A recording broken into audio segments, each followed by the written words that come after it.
2007년 한 통의 편지가 한 영적 우주에 대한 사실과 환상을 탐구하는 작가에게 도착합니다. 그것은 한 여성으로부터 온 편지였습니다. 그녀는 이전에 육군에서 근무했던 여성 간호장교였으며 과거 두 사람 간의 한 통의 전화로 인한 인연이 있었고, 당시 그녀는 작가가 원하던 어떤 정보도 줄 수가 없었지만 작가의 책을 읽은 후 감동을 받은 그녀는 작가에게 자신이 60년간 가지고 있던 정보를 주기로 결심하게 됩니다. 그녀는 평생 혼자만 가지고 있던 이 이야기를 해야 할지 말아야 할지 매우 깊은 고심 속에 살아왔으나 그녀가 가지고 있던 정보의 누설을 막기 위해 많은 사람들이 죽어간 지난 60년간의 기밀에 대해 매우 깊은 회의감을 느끼게 되었습니다. 결국 그녀는 83세에 이르러서야 자신의 쓸모없게 된 육신을 버리고 두려움 없이 이제 자신이 해야 할 일을 깨닫게 됩니다. 평생 가족들에게조차 숨겨왔던 그녀의 필기 자료들과 기록들, 그리고 속기사 자료들을 포함하여 모든 자료를 그 작가에게 맡기기로 결심하고 그 내용을 공상과학 소설 형식으로 출판하기를 원하는 마음으로 작가에게 그녀의 모든 자료를 보내왔던 것입니다. 그 내용의 시작은 다음과 같습니다. 그녀는 당시 여자 육군 소속으로서 비행 간호사로 근무 중이었으며 기지에 추락사고가 발생했다는 소식과 함께 현장으로 출동했습니다. 그리고 그곳에서 잠깐 동안이지만 추락한 우주선의 잔해와 이미 죽은 미화학인 생명체를 목격하게 됩니다.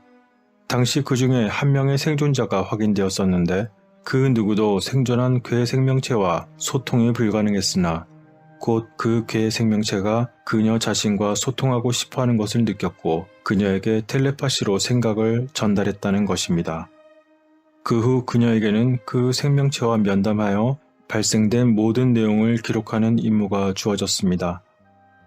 거의 매 순간마다 군 관계자 및 정부 요원들이 늘 그녀와 괴 생명체를 지켜보았지만 그 와중에서도 약 6주 정도는 아무 방해 없이 둘만의 자유로운 소통의 시간이 있었다는 것입니다. 그 괴 생명체의 말에 따르면 그는 1947년 태양계 소행성대 도메인 전진기지로부터 출발했다는 것입니다. 편의상 괴 생명체를 가라고 부르겠습니다.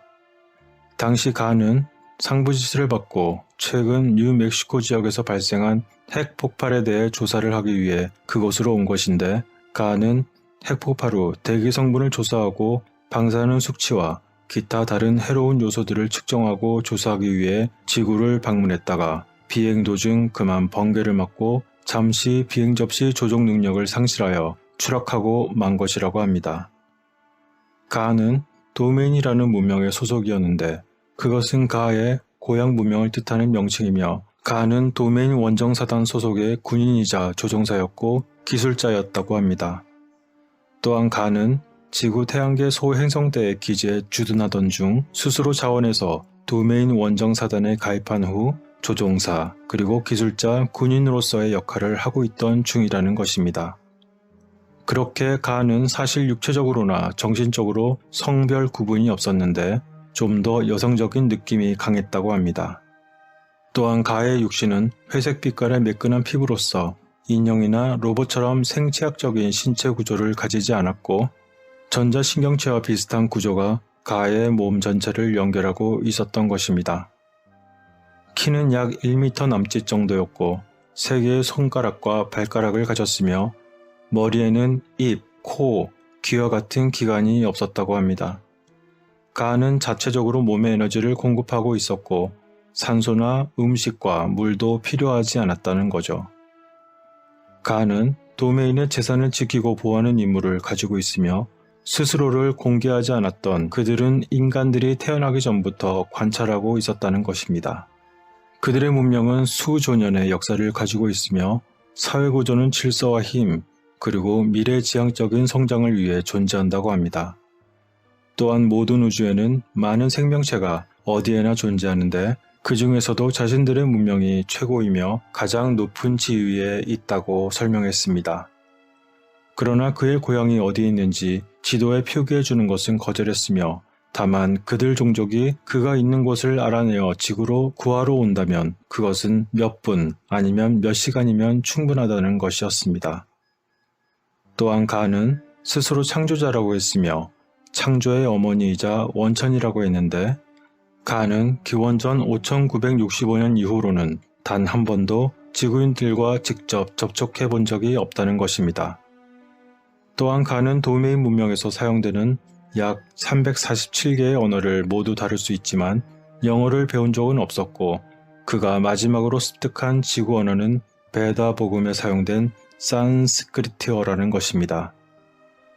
그 당시 히말라야 산맥에서 도메인 군사기지가 파괴되는 일이 발생하였는데 그것을 수색하는 업무를 진행했고 그러한 수사 결과 아직 우주 곳곳에 지구 외도 자신들과 앙숙관계인 구제국의 세력과 우주선들이 숨어 지내고 있다는 것을 알게 되었다는 것입니다. 가는 결국 지구도 도메인의 소유이고 자신은 도메인의 자산을 관리하는 사람이기 때문에 지구의 모든 생명체들과 인간들을 위해 이번 기회에 도움이 될 만한 진실들을 자신의 고향인 도메인 문명에 해가 되지 않고 국가 기밀을 누설하지 않는 범위 안에서 전해줄 것이라고 했다는 것입니다. 가는 개인적으로 모든 생명체가 영원 불멸의 존재라고 믿으며 인간도 마찬가지라고 생각한다는 것입니다. 이러한 영적 영원 불멸의 존재들은 이즈비라는 호칭을 써서 부를 것인데 그 이유는 영원 불멸의 영적 존재들은 영원한 시간대에서 그냥 존재하는 것이고 이들이 존재하는 이유는 이들이 존재하기로 선택했기 때문이라는 것입니다.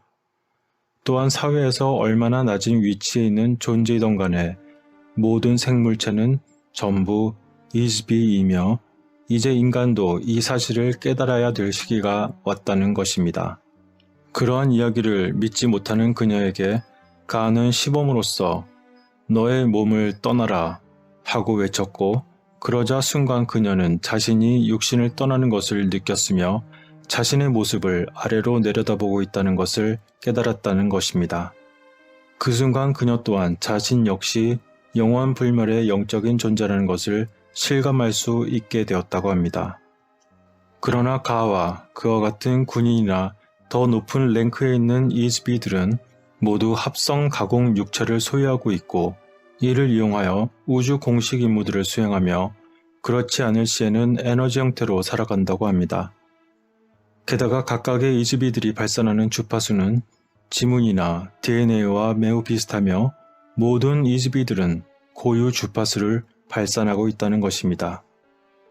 그러한 고유 주파수와 비행체는 완벽히 싱크되어 생각과 에너지의 힘만으로 조종하는데 추락한 당시에는 갑작스러운 번개를 맞아서 잠시 그 신경 조직에 문제가 생겨 조종 능력을 그만 상실하고 추락했다는 것입니다.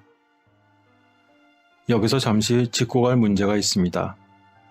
그토록 수조년의 오랜 역사를 가진 우주에서 가장 강력한 문명을 가진 초고도의 문명의 우주선이 어째서 한낱 번개에 대한 방비도 되어 있지 않았던가 하는 점입니다. 미개한 현 지구의 비행기들조차 번개로부터 대비하고 있는데 말입니다. 번개라는 것은 혹시 전 우주에서 유일한 지구만의 현상이었던 것일까요? 여기에서 이 스토리의 가장 큰 문제가 노출된 것이 아닌가 하는 점을 지적하지 않을 수 없습니다. 다시 내용을 이어가자면 가는 도메인이라고 불리는 오래된 은하계 문명에 속해 있으며 전체 우주의 약 4분의 1을 소유한 거대한 문명이라는 것입니다. 그러나 도메인도 지구와 비슷한 원리로 그들의 제국을 확장하고 있지만 인간의 잔인하고 비도덕적인 면은 없다고 강조하면서 도메인의 리더들은 신의 두려움을 이용해 통치하려 들지 않고 신의 이름을 빌려 무참한 정복 및 살상을 벌이지 않으며 신을 두려워하지도 않는다고 말했다는 것입니다. 그들도 신이 있다고 생각은 하는 것 같습니다. 어찌되었건 그들은 1914년 봄에 구제국의 기지를 발견하게 되었는데 그것은 도메인 원정군 한 명이 인간사회 정찰 임무를 위해 옛 오스트리아 대공의 몸속으로 들어가게 되었고 그가 어느 날 갑자기 살해당하는 바람에 그 순간 몸 밖으로 튕겨나간 이즈비는 그만 기억상실 전자스크린에 붙잡히게 되고 말았다는 것입니다. 그때 지구를 포함한 근방은하계 구역 전체에 구제국의 전자망이 깔린 것을 발견했고, 그것은 이집이들이 그 지역을 떠나는 것을 방지한다는 것입니다. 게다가 그것은 매우 강력한 전기 충격으로서 모든 기억을 지우는데 무려 10억 볼트에 달하는 전압이라는 것입니다. 그렇게 지구에 갇힌 이집이들은 그들이 누군지도 까맣게 잊어버린 상태였고, 그들이 어디에서 어떤 시간대에 존재했던 것인지도 까맣게 잊게 되며 결국 아무도 탈출할 수 없게 만드는 것이라고 합니다. 그러나 그러한 구제국의 전자망은 아직도 모두 파악하지 못했으며, 그중 일부 구제국의 기지가 파괴된 곳에 구제국과 어울리지 않는 이집이들이 지구라는 별로 버려졌다는 것입니다. 그에 따라 다른 행성들에는 한 종류의 인종이 서식하는 반면, 지구는 너무나 많은 종류의 인종과 문화, 언어, 그리고 도덕 및 종교 개념들이 존재하며 여전히 구제국의 전자망과 함정들로 인해 그러한 각 지역에서 모여든 이집이들이 빠져나가지 못하고 세뇌 및 통제를 받고 있다는 것입니다. 그것은 구제국의 문명에서 소외당한 이집이들이 모두 지구에 버려지게 되는데, 그들을 언터처블이라는 천민계급으로 분류가 되고 있고, 또한 그 종류도 구제불능 범죄자부터 변태 및 정치 범법자들을 비롯해 예술가, 지식인과 발명가들과 천재들도 포함되어 있었다고 합니다. 그들의 공통점은 모두 피라미드식 복종을 중시하는 구제국 시스템에서는 불필요하다고 분류된 자들이기 때문인데, 이처럼 지구를 아주 오랜 세월 동안 감옥 행성으로 사용하고 있었다는 것입니다. 그러다 앞서 말씀드린 1914년 이후 이 지역의 은하계에 남아있던 구제국의 기지들이 파괴되면서 원격 최면 세뇌 프로그램이 아주 조금 느슨해졌기 때문에 지구의 서구 세계에서 과학 문명이 일어나게 된 것이라고 합니다. 이것은 지구에 떨어진 이집이들이 알고 있던 여러 지식들을 조금씩 기억하기 시작했고, 그러한 발견들로 인해 과학자들의 핵심 근본 개념들을 기억해내면서 오랜 세월 지구의 저조한 성장에 비해 매우 폭발적인 기술의 발전이 생겼다는 것입니다. 그러나 구제국의 사회 시스템은 그들과 비슷한 잔인하고 비열한 경제, 사회, 정치 계급 사회 구조를 동반한 전체 군국주의 시스템은 지구의 모습을 그들의 건축 디자인을 반영하는 것은 물론이고, 그들 자신을 지구로 추방시켰던 구제국의 행동 양식을 그대로 재현하고 있다는 것입니다. 그리고 종교적인 문제에 있어서도 구제국과 도메인이 상반된 역할이 있었으며, 그로 인해 유일신앙과 배다복음의 방향이 달라지게 되었습니다. 즉, 복종은 구제국의 세뇌이며 친절과 사랑은 도메인의 역량이라는 것입니다. 그럼에도 불구하고 도메인은 통제가 안 되는 지구에 수감된 이집이의 집합체를 위해 이 지역을 통제하고 관리하려는 마땅한 계획은 아직까지는 없다는 것입니다. 이것은 지구가 고차원 지적 문명을 오래 보존하고 발전시키기에는 부적합한 불안정한 행성이며, 그 이유들은 다음과 같습니다. 지속적으로 움직이는 액체화된 용암 위를 떠다니는 대륙들로 인해 잦은 화산과 지진의 발생, 그리고 매 2만 년마다 행성 축 이동이 발생하여 거대한 쓰나미나 극심한 기후변화, 게다가 은하 중심에서 너무 멀고 다른 고차원 행성과 상당히 멀기 때문에 단지 은하계 여행 시 휴게소 역할만 하고 있다는 것입니다. 또한 꽤 강한 중력으로서 우주 비행에 매우 악한 조건이며, 구제국의 함정들이 지구 곳곳에 있기 때문에 항상 서로 전쟁을 일으키게 되는 유혹에 빠지고 만다는 것입니다. 그처럼 지구라는 행성은 만약 도메인이 가지고 있는 모든 우주선을 은하계로 파견하여 지옥에 가장 가까운 행성을 찾으라는 명령을 내린다면 아마 많은 이들이 지구를 손꼽아 추천했을 정도라는 것입니다. 지구에 갇혀있는 수많은 이집이들 중에서 도메인 소속의 약 3천여 명의 이집이는 지난 8천년 동안 일일이 겨우 찾아내는 데 성공했지만, 그들을 구제하기 위해 수많은 소통이 모두 실패하였고, 구제국의 전자그물망과 기억 삭제 프로그램이 모두 파괴되기 전에는 공식적으로 지구의 이즈비와의 접촉을 금지하고 있다는 것입니다. 또한 도메인은 인간 사회에 직접적으로 개입하는 경우는 도메인의 장기적인 은하계 확장 계획의 일부로서 진행되고 있는 임무들 뿐이며 지금으로서는 지구라는 행성이나 지구에 살고 있는 이즈비들에게 큰 관심은 없지만 지구에 있는 자원만큼은 손상이 가지 않고 좋은 상태로 보존하고 싶어 하기 때문에 도메인은 지구의 근황을 살피고자 종종 인간 사회를 염탐하고 관찰한다는 것입니다. 그리고 가가 알려준 시간의 개념은 물질이 공간을 이동하는 것을 측정하는 단위에 불과하다는 것입니다. 우주는 직선적이지 않으며 만일 이즈비가 어떤 물질을 관찰하고 있는 과정으로 인하여 창조되는데 이것은 다시 말해서 관찰하고 있는 이즈비와 관찰당하는 물질과의 공간 사이를 우주 공간이라고 부른다는 것입니다. 가는 이즈비들이 우주가 탄생하기 훨씬 전부터 존재하고 있었다고 했는데 그들이 영원 분멸인 것은 개인적인 주관적 요구에 따라 존재하기 때문이며 그 능력도 천차만별이라고 합니다. 또한 가와 같은 이즈비와 지구인 이즈비의 가장 큰 차이점은 가는 원하면 언제든지 자신의 인공의 몸을 떠날 수 있다는 것이라고 합니다. 그리고 이즈비는 원래 물리우주의 산물이 아니기 때문에 3차원의 특정 시공간에 존재하지 않는다는 것 때문에 비물질적인 존재이고 아무리 먼 거리라도 한순간에 이동할 수 있으며 고통 또한 자각에서 제거할 수 있는 힘을 가지고 있다는 것입니다. 게다가 가는 수조년부터 지속된 자신의 존재에 대해 모두 기억하며 지구 근방의 태양들은 약 200조 년 이상 있었고 물리적 우주의 실제 나이는 무한대에 가깝고 각각의 우주는 한 명의 이즈비 또는 이즈비 그룹에 의해 창조된 것이라는 것입니다. 여기서 잠깐 의문스러운 내용이 있는데 그렇다면 수많은 인간들 이즈비들과 함께 모든 우주에 그 수많은 이즈비들이 창조한 우주라는 것은 도대체 얼마나 많다는 것일까요? 그렇다면 가는 그 어느 이즈비가 창조한지도 모르는 이 우주 속에 티끌조차 되지 않는 지구에 와서 왜 번개에 맞아 추락해 이런 말을 하고 있는 것일까요? 게다가 지구에는 구제국의 전자그물망이 씌워져 있는데 가는 그것을 자유롭게 탈출할 수가 있다는 걸까요?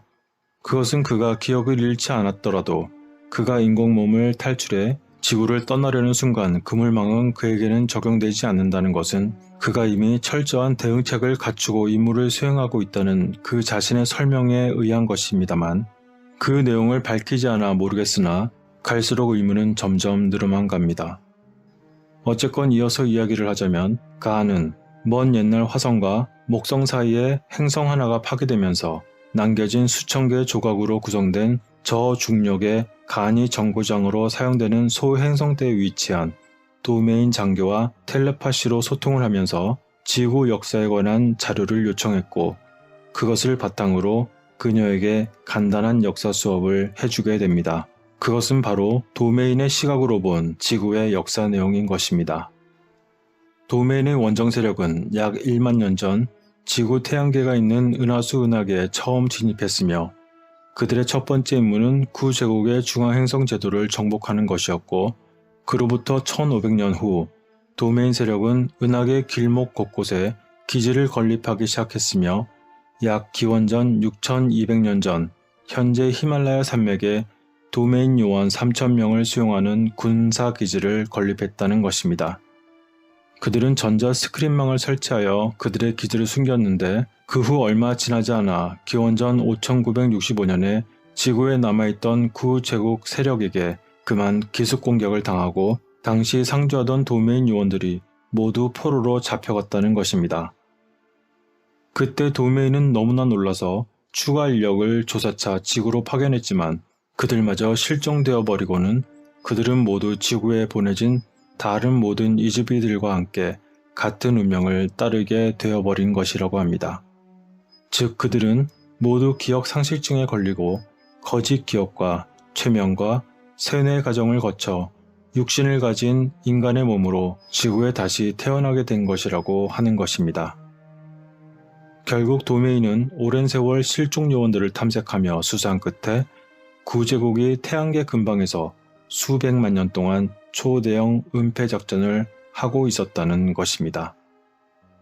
얼마나 오랫동안 그러한 구제국의 은폐가 진행됐는지 알 수 없었지만 결국 도메인과 구제국은 태양계 안에서 전면전을 하게 됐으며 그 결과 도메인도 막심한 피해를 보았지만 구제국의 마지막 우주선을 기원 후 1235년에 몰살시켰는데 이것은 다시 말해 지구의 상주 이즈비들이 잡힌 후 약 7200년이 지나서의 일이 되는 것입니다.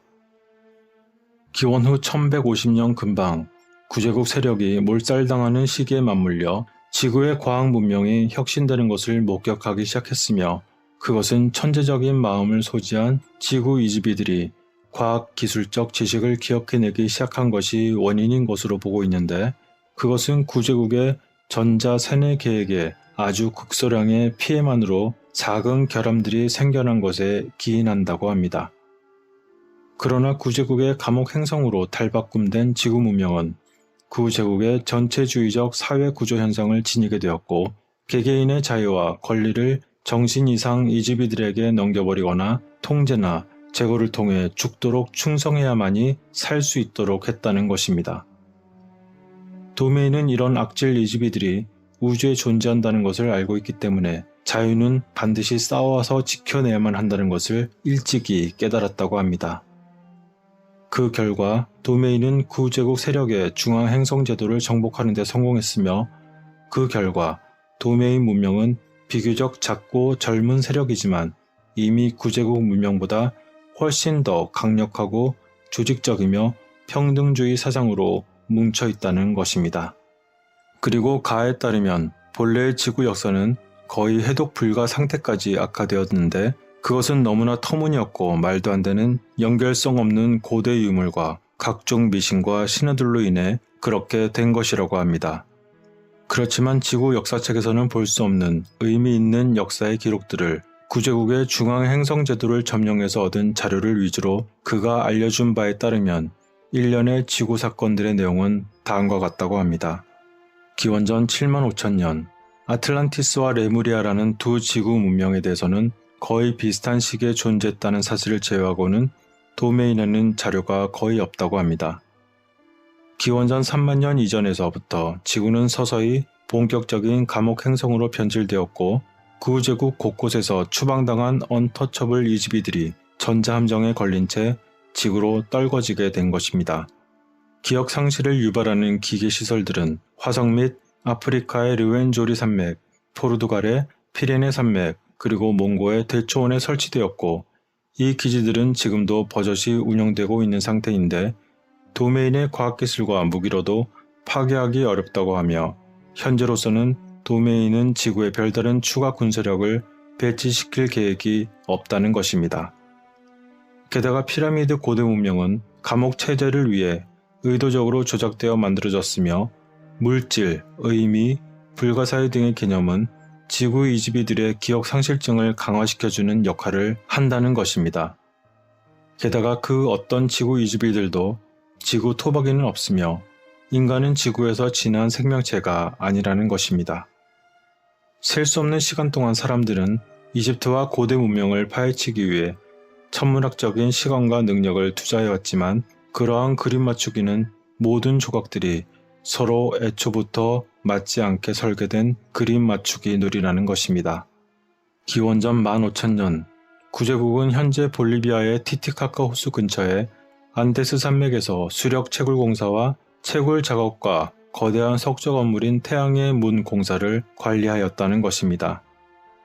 기원전 11,600년 지구의 자전축 이동이 일어나고 원래 북과 남의 축은 해양 쪽으로 옮겨졌는데 이때 빙하가 대량으로 녹아서 지구의 거대한 대륙을 삼켜버렸고 결국 아틀란티스와 레무리아에 그나마 남아있던 문명의 잔재는 모두 깊은 바닷속으로 사라져버렸다고 합니다.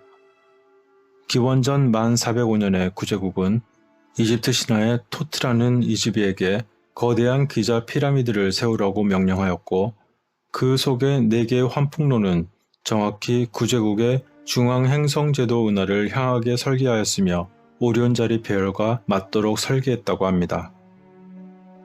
기원전 1400년 고대 아틀란티스 문명의 여러 첨단 전자기기 유물이 기자 피라미드 스핑크스의 한쪽 발 지하 금고에 보존되었다는 것입니다. 기원전 8212년 베다는 지구인들에게 공식적으로 소개된 도메인의 고대 종교 문헌이었고 세대를 거치며 외워지고 구두로서 전파되었다고 합니다. 기원전 8050년 도메인은 마침내 구제국의 중앙정보국 행성제도를 파괴하게 되었고 이것은 구제국의 공식적인 정치적 영향력이 몰락됐다는 뜻이기도 합니다. 그렇지만 구제국의 영향은 꽤 오랜 시간 그 관성으로 인해 효력을 유지해 나갈 것이라고 합니다. 우연인지는 몰라도 구제국에서 가장 심각하게 다루는 범법 행위가 바로 소득 세금 위반이라고 합니다. 그것은 국민을 벌주고 노예로 삼기 위해 구제국에서 가장 강력하게 시행한 정치-사회적 전략 방법이며 그것을 위반할 경우 바로 언터처블이란 죄명으로 지구 감옥 행성에 수감되도록 보내지게 되었다는 것입니다. 기원전 6750년 구제국의 세력은 여전히 지구의 바빌론, 이집트, 중국, 메소아메리카 대륙에 걸쳐 대형 피라미드를 만들기 시작했고 메소포타미아 지역에는 채석장 및 통신, 우주공학과 같은 대형 석조시설을 만들어 좀 더 웅장하고 화려하게 장식하려고 했던 것이라고 합니다. 구제국의 기술자들은 초압축 광선 도구를 이용해 거대한 돌덩어리를 석공했으며 역장과 우주선을 이용하여 수십 톤의 것들을 옮기면서 작업했고 그렇지만 가한은 도메인 출신의 기술자로서 이렇게 대충 만든 건물들은 도메인의 어떤 행성에서도 그들의 기준 심사를 통과하지 못했을 것이라고 했으며 지구의 거대 석조물들은 불가사의 기념비로서 지구인의 환상을 만들어내기 위한 그저 공작물일 뿐이라고 했습니다. 기원전 6248년 지구에 남아있던 구제국 세력과 도메인 세력의 전면전이 시작되는 시기에 그 전쟁은 무려 7000년이 넘도록 지속되었고 그 발단은 앞서 말씀드린 도메인 세력이 지구의 히말라야 산맥에 3000명의 요원을 데리고 기지를 설립하면서 생기게 된 것이라고 합니다. 기원전 5965년 도메인은 지구를 공식적인 도메인의 영토로 정복하는 데 실패하며 잡혀간 요원들은 화성으로 강제 수용되어 기억 상실에 걸린 채 인간 육신으로 환생해 지금도 지구 위를 걸어다니고 있다는 것입니다. 그렇지만 결국 도메인은 구제국 세력을 찾아내고 금성에 군사기지를 세우며 태양계를 떠도는 구제국 세력들에게 대항했고 지구 근방의 소행성대에 추가 비밀 군사기지를 구축했는데 그곳은 매우 유용한 중간 도약지로서 사용되고 있는 귀중한 도메인의 자산이라는 것입니다. 기원전 3450년에서 3100년 구제국 요원들에 의한 지구 문제에 대한 개입은 도메인 세력에 의해 중단되었고 그들은 인간 통치자들로 강제로 대체되었는데 이집트를 통일한 인간 파라오의 첫 왕조는 이집트에 수도를 설립했고 그것은 10명의 인간 파라오의 첫 번째 승계로서 구제국의 행정계급의 형태를 따르는 약 350년 동안의 혼란기의 시작이었다고 합니다. 기원전 3200년 이 시기는 도메인과 구제국이 지구에서 전쟁을 벌이고 있는 시기인데 극도의 기억 상실증을 겪고 있는 지구 역사가들은 이해를 하지 못하고 종교적으로만 해석하고 있다는 것입니다. 이 당시 기술과 고대 문명은 자연스럽게 발전해 얻어진 산물이 아니라 미리 꾸러미로 준비된 문명들이 한꺼번에 지구 땅에 세워진 것인데 그로 인해 고대 이집트나 다른 문명에서 사용된 고차원의 수학이나 언어, 건축 문화 양식들의 자연스러운 진화 단계의 증거나 단서는 그 어디에서도 찾을 수 없을 것이라는 겁니다. 기원전 3172년 지구 안데스 산맥 근처의 도시들과 마추픽추 지역에 걸쳐 만들어진 채광시설이 배치되던 시기라고 합니다. 구제국과 도메인의 지속되는 전쟁으로 인해 지구에서는 많은 채광 사업들이 실시되었는데 이들은 채광 작업 모자를 쓴 자신들의 모습을 그린 석조물들도 세우고는 했다는 것입니다. 구제국은 지구뿐만 아니라 다른 행성에서도 오랜 동안 채광을 해왔으나 이제는 모든 채광시설과 광물은 도메인의 공식 소유물로 넘어갔다고 합니다. 기원전 2450년, 마침내 이집트 카이로의 기자 피라미드와 주변 피라미드들이 완공되었고 구 제국에서 작성한 비문들이 피라미드 상형 문자로 기록에 남겨졌는데 이것은 프타의 아들 토트의 감독 아래 완성되었지만 파라오들의 시체는 묻혀 있지 않으며 본래부터 왕의 무덤으로 쓸 건물이 아니었기 때문이라고 합니다.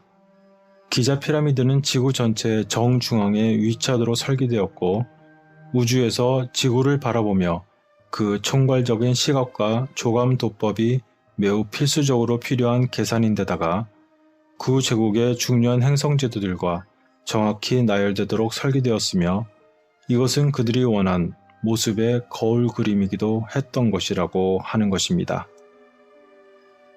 기원전 2160년에서 2040년 도메인 세력과 구 제국의 치열한 전쟁의 결과 구 제국의 세력이 약해지고 신성한 지도자들은 더 이상 신성한 지도자로서 인간 사회에 직접 관여하지 않고 모두 자신들의 고향인 구 제국으로 돌아갔다고 합니다.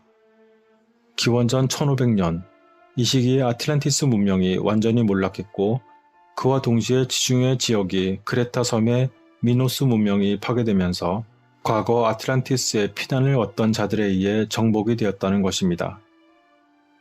기원전 1451년 당시 도메인군은 이집트의 아문사제 세력과 전쟁을 벌이고 있었는데 아문사제들은 사실 구제국의 가장 오래된 비밀 조직인 뱀의 형제들이었다는 것입니다.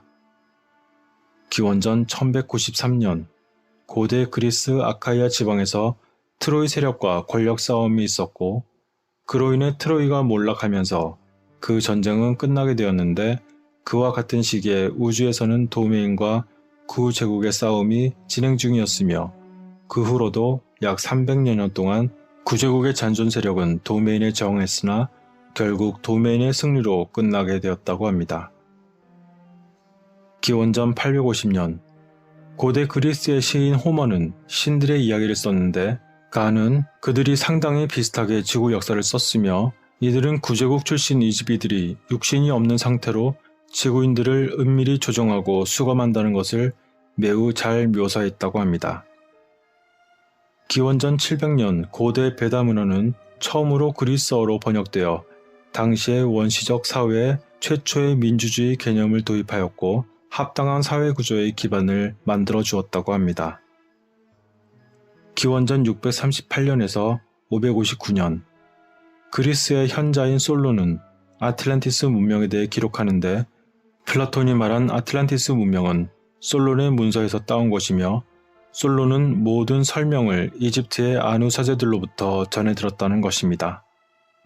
기원전 630년 이집트의 구제국 신들과 맞서기 위해 도메인은 선과 악의 이분법 개념을 지구에 전파하게 되는데 그 중 한 예가 자라투스트라의 그리스어로 변형된 조로아스터교라는 것입니다.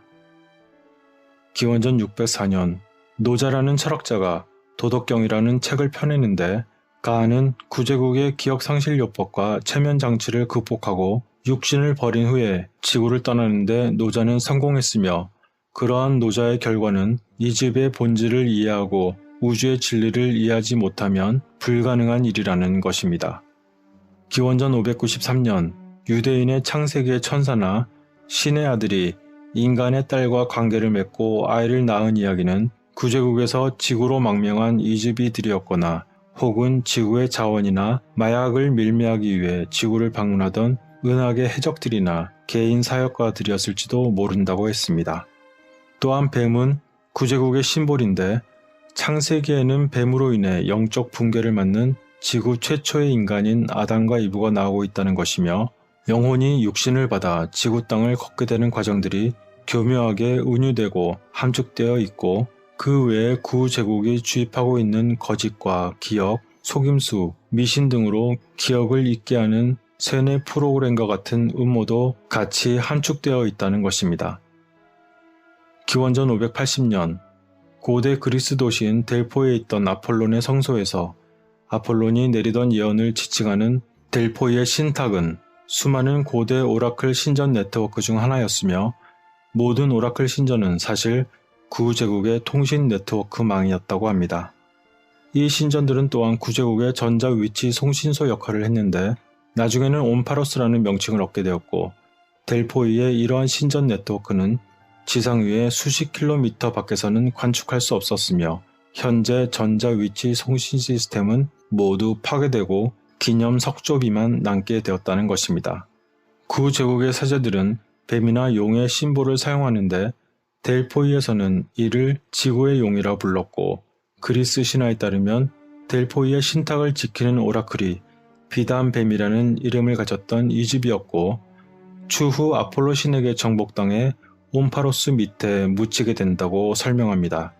이 내용은 도메인 세력이 지구의 신전 네트워크를 파괴하고 정복했다는 내용을 표현한 사실들이라고 하는데 이 사건으로 인해 태양계에 도사리고 있던 구제국의 세력에 매우 큰 타격을 주었다고 합니다. 기원전 559년 도메인 수색팀은 수천 년 동안 실종된 히말라야 기지 멤버들을 찾다가 마침내 총사령관의 이즈비를 발견하게 되었고 그 총사령관 이즈비는 키루스 2세로 지구 땅에 다시 환생한 상태였지만 도메인 멤버들의 지원을 얻어서 페르시아 지역에 그 당시 최대의 인간 제국을 세우게 됩니다.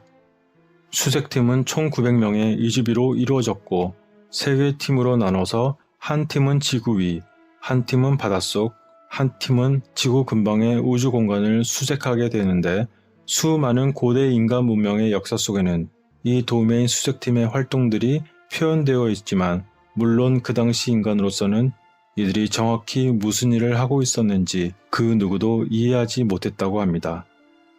도메인 수색팀은 여러가지 전자기기와 도구를 개발해 모든 이즈비가 발산하고 있는 고유의 전자파동을 감지하고 수색하는 데 사용했으며 이렇게 이즈비의 고유의 전자파동을 감지하는 기구 중에 하나는 Tree of Life라는 명칭을 갖고 있었다는 것입니다. 수메르 유적에 날개 달린 존재들이 솔방울 모양의 기구를 손에 들고 있는 것이 이 생명의 나무라는 기구로 인간의 몸을 일일이 스캔하면서 실종된 도메인의 이즈비들을 찾고 있었다는 것입니다. 해저를 수색하는 도메인 팀 멤버들은 주로 바다에서 생활했고 이들 이즈비들은 고래나 돌핀의 몸을 빌려 해제 생활을 하고 있었다는 거죠. 지구의 땅 위를 수색하던 도메인 팀은 아누나키라는 별명을 얻었고 유대인들에게는 네피림이라는 별명을 얻었으며 수많은 오해와 와전을 자아내게 되고 사실과 다른 수많은 해석과 추론과 이론 등을 만들어냈다는 것입니다. 그렇게 히말라야 도메인 기지 이즈비 요원들을 포착하는 데 성공했지만 이들의 기억을 회복시켜 공식적인 도메인 임무에 투입시킨 데는 실패했고 그렇다고 해서 이들을 도메인 우주기지로 옮겨와 강제로 치료할 수도 없는 입장이었다는 것입니다. 도메인 우주기지들은 무산소 공간이고 생체 육신을 보존시킬 수 있는 시설들이 갖추어지지 않은 데다가 당시 가능한 것은 이들 도메인 이즈비들을 일일이 찾아내어 그들의 기억, 능력, 신분을 되살리게 최대한 도와주고 인도해주는 일밖에 없었으며 그렇게 하면 언젠가 이들도 우리 도메인 세력에 다시 예전과 같이 합류하는 날이 분명히 올 것이라고 생각했다고 합니다. 기원전 200년 구제국의 마지막 피라미드 문명은 테오티우하칸에 있는 피라미드 신전들인데 아즈텍 언어로 인간이 신으로 변하는 곳이라고 불리기도 하는 이곳은 마치 기자 피라미드처럼 태양계 내의 행성과 그들의 천체 궤도를 정확히 나타내고 있다는 것입니다. 지구 전반의 피라미드 문명에 걸쳐 공통적으로 나오는 이 심볼은 바로 뱀과 용들인데 이 심볼이 공통적으로 사용되는 이유는 이러한 거대한 피라미드 문명을 만든 신들이 파충류 종족이라는 환상을 자아내기 위한 것이라고 합니다. 사실 구제국에서 생활하고 있던 많은 이즈비의 생체 육신들도 여기 지구인들의 육신과 굉장히 비슷하게 생겼으며 그들은 뱀이나 파충류가 아니지만 뱀처럼 행동할 때는 꽤 많았다는 것입니다. 기원 후 1034년에서 1124년 이 당시 중동 아랍 국가들은 단 한 사람에게 완전히 지배당하고 있었는데 하산 이븐 알 사바흐라는 자는 아사신이라는 일명 어스신파라는 세력을 만들고 이들이 자아내는 죽음의 공포와 두려움을 이용해 인도와 소아시아 지역 그리고 지중해 지역 전반을 독재하면서 강력한 마인드 컨트롤과 강탈 전략으로 이 지역의 문명을 수백 년 동안 지배하게 되었다고 합니다. 어쌔신파의 전략은 간단했는데 먼저 젊은 남자들을 잡아 기절시킨 뒤에 그들에게 마약을 다량 투약시킨 후 몽롱한 상태의 남자를 우유와 꿀이 가득 찬 곳에서 눈부시게 아름다운 여인들과 즐겁게 놀아주게 하여 신성한 암살 임무를 위해 자신들을 희생시킬 때 비로소 이 꿈의 정원으로 다시 돌아올 수 있을 것이라고 세뇌당한다는 것입니다. 그렇게 죽어서 오로지 꿈의 정원으로 돌아가기를 간절히 원하는 이런 어쌔신들을 막아낼 길은 애당초 없었고, 이 사례는 구제국 세력이 어떻게 지구인 전체를 강제로 기억 상실증에 걸리게 하고 모두를 체면걸게 했는지도 상상할 수 있게 만든다는 것입니다. 기원 후 1119년 제1차 십자군 원정 이후 교회의 공식적인 군부대로서 템플 기사단이 탄생하게 되지만 이들은 곧 변질되어 지구에 남아있는 구제국 요원들의 목적을 위해 여기저기서 돈을 끌어모으기 시작합니다. 기원 후 1135년에서 1230년 도메이 원정군은 마침내 지구 근방에 숨어있던 구제국의 마지막 우주 전함을 파괴해야 했지만 이들이 지구인들을 위해 오랜 시간 개발한 마인드 컨트롤 프로그램은 여전히 아직까지 그 위력을 건장히 발휘하고 있다고 합니다. 기원 후 1307년 템플 기사단에 큰 빚을 지고 있던 프랑스 필립 4세 왕은 교황 클레멘스 5세에게 템플 기사단에 해산 압력을 넣기 시작했고 수많은 기사단원들을 체포한 뒤 고문을 통해 거짓 자백을 강요받고 이들을 화형에 처해왔습니다. 그리고 많은 템플 기사단원들은 스위스로 망명하게 되며 여기서 인터내셔널 뱅킹 시스템의 초기 모델을 설립하고 이 뱅킹 시스템은 좌우 지구 전체의 경제 시스템을 그 배후에서 은밀히 조정하게 됩니다. 구제국 요원들은 눈에 보이지 않게 이들 국제은행가들을 조정하기 시작했고 그들은 매우 은밀하고 교묘하게 전쟁을 도모하고 전쟁에 필요한 돈과 자원들을 제공해 지구 국가 간의 전쟁을 강력히 후원하고 장려하기 시작합니다. 결국 전쟁은 지구 감옥 수감원들을 좀 더 쉽게 조종하고 통제하기 위한 전략적 메커니즘으로 사용되는 것이며 이렇게 국제은행들로부터 지원받아 지속되는 전쟁들로 인해 지구인들은 서로 간의 불신과 두려움만 높아가고 무의미한 민족 학살이나 대학살 같은 대참사들이 계속되며 지구에 있는 이주비들이 서로 의사소통을 하지 못하게 막고 지구 문명이 더 이상 번창하지 못하게 막아서 지구인들이 깨달음을 얻어서 지구를 탈출하지 못하도록 막는 것이라고 합니다.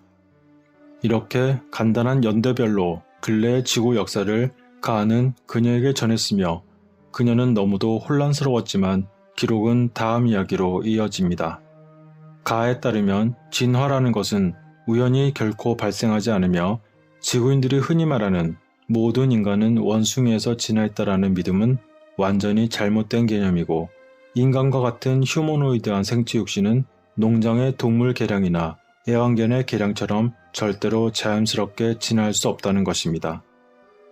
생명의 역사는 사실 수조 년 전 가가 아카디아 리제너레이션 컴퍼니라는 연구소에서 그의 동료들과 생체공학 엔지니어로 일하면서 수많은 종류의 생명체들을 유전자의 다양한 변형을 통해 수억만 개의 생명체를 개발했으며 이들을 전은하계로 전파했다는 것입니다. 따라서 모든 생명체는 공통된 유전자 요소로 이루어져 있으며 당시 마케팅 부서는 수많은 문명과 정부, 개인 사업자들과 거래를 해왔고 각기 다른 행성에 맞는 동식물들을 만들어 가상현실에서 테스팅 과정을 거쳐 최종적으로 완성되면 영적 에너지를 투입해 완성된 생명체군을 제공했다는 것입니다. 게다가 생명체들을 개발하면서 가장 힘들었던 점은 자가번식 기능, 즉 유성 생식 기능 시스템을 만드는 일이었는데 그 이유는 생명체들끼리 잡아먹거나 죽었을 때 이들을 계속해서 반복 제조해내기가 매우 번거로웠고 클라이언트 입장에서도 이들을 계속해서 지속적으로 구매해야 되는 것이 버거웠기 때문이라는 것입니다. 그러나 결국 그러한 유성생식 프로그램은 생체공학 제조 산업 전체를 몰락하게 하는 주범이 되었고 그 후 제조 생명체 상품에 대한 시장이 급격히 줄어들면서 산업 전체가 사라지기 시작했으며 이제는 어떤 특정 생물체군이 멸종하게 된다면 그 자리를 메꿀 수 있는 생체공학 제조 기술조차도 찾기가 매우 힘들다는 것입니다. 따라서 이런 이유 때문에 우리 도메인 세력은 지구에 서식하는 다양한 생명체군의 보존을 굉장히 중요하게 생각하는 것이라고 합니다.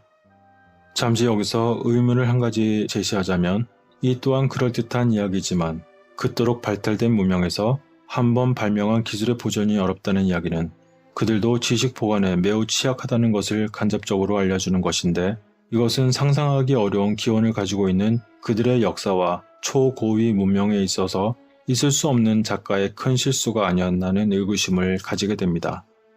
그럼 이어서 다시 이야기를 하자면, 그러한 생식기능 시스템은 화학전기적 방아쇠와 같은 메커니즘이 육신에 매우 강하게 장착되어 있으며, 그러한 생체 육신이 뿜어내는 미적 전기 파동이 미끼가 되어 이주비들을 유혹하게 되고, 그러한 강한 자극인 미와 고통의 전자파동이 합쳐지면 이주비가 생체 육신에 딱 달라붙어 감금되게 만드는 것이라고 합니다. 한편 구제국뿐만 아니라 도메인 문명에도 분명하고 엄격한 신분 계급 시스템이 있는데, 가장 상위에 있는 존재들을 프리 이집이라고 부르며, 이들은 우주 여러 문명의 경제, 정치, 사회적 시스템을 개입하지 않는다는 조건으로 그 어디 어떤 문명의 어떤 타입의 생체 욕심이라도 마음대로 들락날락 거릴 수 있다는 것입니다.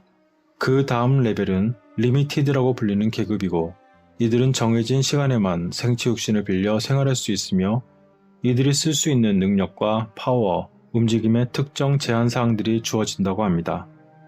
그 다음 세 번째 레벨이 Dual Body 클래스이며, 가 자신이 속해 있는 계급이라는 것인데, 주로 가볍고 질긴 소재로 제조되고 주어진 임무에 따라 여러가지 보디 타입이 존재하며, 다양한 보디 컬러는 각기 다른 신분 계급을 표현해준다는 것입니다.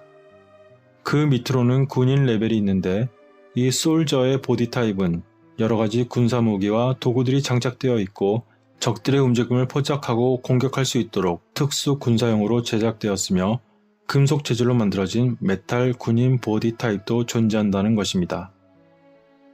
마지막으로 다섯 번째이자 가장 하위 레벨이 바로 생체 육신들인데, 이러한 생체 육신들은 우주 공간을 자유롭게 이동하기에는 매우 부적합하고, 거의 모든 생체 육신은 호흡 기능이 중단되면 불과 몇 분 내로 사망하고 마는 최하급에 속하는 최초 생체 육신 보디 타입은 약 47조 년 전에 개발되었다고 합니다.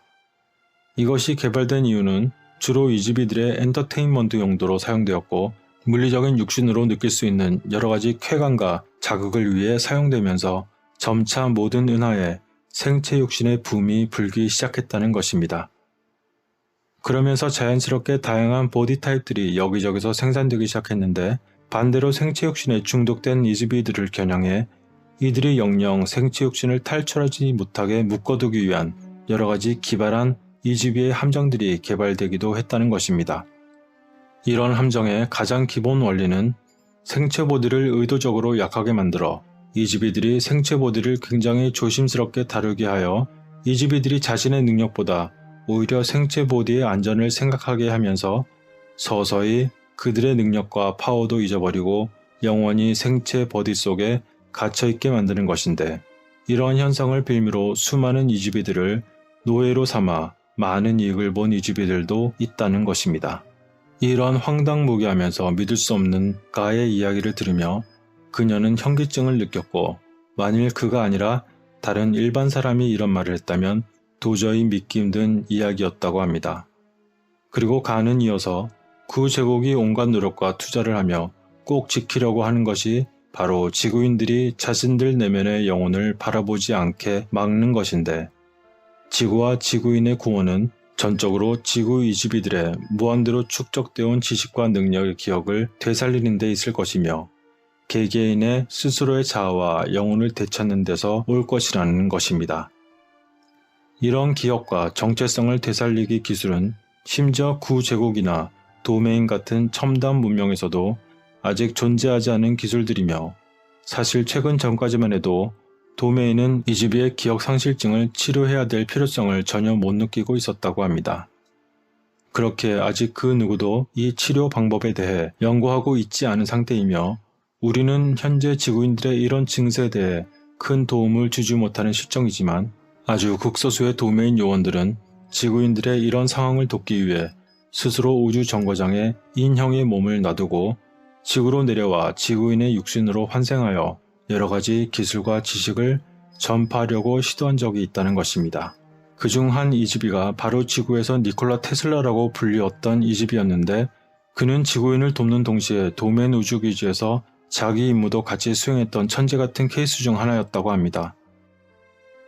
아울러 현재 도메인은 구제국의 잔재 세력이 발견되는 즉시 이들을 모두 제거해 버릴 용의가 있지만, 그것은 도메인이 태양계에 맡게 된 주요 임무는 아니라는 것이며, 언젠가는 구제국의 마인드 컨트롤 프로그램과 그 시설들도 모조리 찾아서 제거해버릴 날이 언젠간 올 테지만, 현재로서는 앞으로 정확히 몇 년이 걸려야 이들이 모두 파괴될 수 있는지는 현재로선 알 수 없다는 것입니다.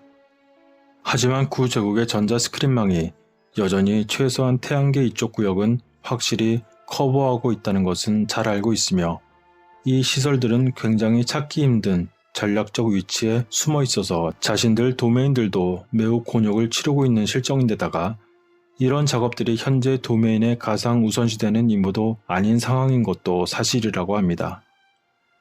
만약 이 시설들이 모두 제거되기만 한다면 이론적으로는 지구인들의 기억을 모두 소생시킬 수 있을 것인데, 원칙적으로는 본래 이집이의 기억을 영원히 지울 수는 없기 때문이라고 합니다. 어찌되었건 도메인은 최대한 지구와 지구인간 사회의 일에 공식적으로 개입하지 않으려 하지만, 지구의 여러가지 자원과 동식물군의 보존만큼은 최대한 신경 쓰려고 하고 있다고 합니다. 게다가 태양계의 구역은 이미 도메인의 소유지이고, 지구 근처의 소행성대와 달의 반대편은 도메인의 공식 태양계 우주정거장으로 쓰여지고 있다는 것입니다.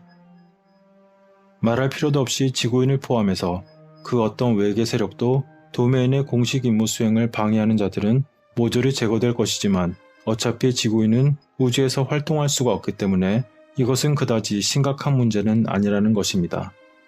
그런데 약 2500년 전 부처라는 이집이를 통해 이 문제를 해결하는 아주 획기적인 방법이 나온 적이 있었다고 가가 말했는데, 부처의 본래 철학과 가르침은 오랜 세월을 거치면서 수많은 와정과 변화를 겪었고, 또 다른 통제와 규제의 전략적 도구로 변질되었다고 가는 말하면서도 그 획기적인 방법은 결코 알려주지 않았다는 것입니다. 여기서 잠시 어째서 원래 그의 동료이자 도메인 요원이었던 그녀에게도 그것을 가르쳐주지 않고 그대로 내버려둔 것일까요? 그것을 안다면 말이죠. 이야기를 이어가자면 가의 친한 동료 중 한 명은 한때 구제국의 엔지니어 군 장교였는데, 그는 지구에 갇혀있는 이집이들의 기억상실증에서 해방될 방법을 발견하게 되었다는 것입니다. 게다가 지구인으로서 생활함과 동시에 도메인 요원으로 임무도 가능하다는 것인데, 이 또한 가르쳐주지 않은 것은 어째서일까요? 이러한 길지도 않지만 짧지도 않은 내용을 끝으로 가가 사망하게 되는 경위의 내용과 함께 그녀는 죽은 줄로 알았던 그와 다시 텔레파시로 소통하게 되고, 그녀도 결국 도메인 요원 중 지구에 감금되었던 이집이라는 사실을 깨닫게 됩니다. 이 글을 남긴 그녀는 지난 8000년 동안 지구에서의 전생들의 기억을 조금씩 되찾게 되었고, 도메인의 간호사로서 일하던 모습도 기억하게 됩니다.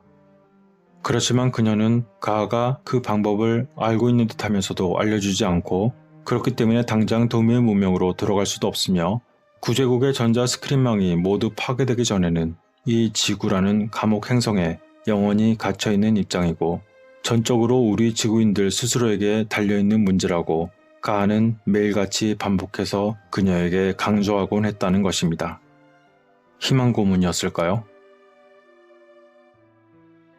지구는 구제국이라 불리는 무리들이 장악했던 행성이며, 자신의 고향 문명인 도메인과는 적대적이고 서로 쌈질하다 결국 도메인 측이 승리했으나, 아직까지 구제국 무리들의 남은 전자 스크린망은 모두 파괴하지 못했고, 지금뿐만 아니라 우주의 모든 생명은 원래 영원불멸한 존재의 이집이지만, 그 중에서 가장 하찮고 낮은 등급의 지구 생명체는 구제국에 의해 우주의 온갖 이상한 자의 영혼이 갇힌 감옥 행성인 지구를 빠져나가지 못하게 되었으며, 우리가 죽으면 전자 스크린망에 걸려 다시 잡혀 모든 기억이 사라짐과 동시에 쇠뇌를 당하고 또다시 환생을 반복하게 되는데 8,000년 전 도메인 요원들이 지구에 기지를 세웠다가 3,000명 넘는 요원들이 구제국 세력의 타격을 받고 감금된 이후 아직까지 전자스크린만과 기억상실로부터 탈출하지 못했으며 그들은 결국 모두 찾긴 했지만 여지껏 그들을 데려갈 방법을 못 찾은 데다가 고대로부터 의도적으로 만들어낸 앞뒤 맞지 않는 유적이나 문명들은 역사를 맞출 수 없도록 조작된 것을 지구에 있는 자들은 까맣게 모르고 있는 와중에 자신은 도메인이라는 수조년의 역사를 가진 고도로 발달한 우주의 약 25%를 차지하고 있는 초특급 문명을 가지고 있는 곳에서 만든 최신 우주선을 타고 지구에 정찰 왔다가 최하급 생명체를 가진 미개한 지구인이 만든 비행기도 대비를 하고 다니는 번개에 맞고 추락하여 붙잡혀 갇혀서 조사받다 자신의 인형의 몸은 죽었지만 사실은 죽은 게 아니니 걱정 말고 다음에 또 만나자는 이야기. 끝까지 시청해주신 분들께 감사드립니다.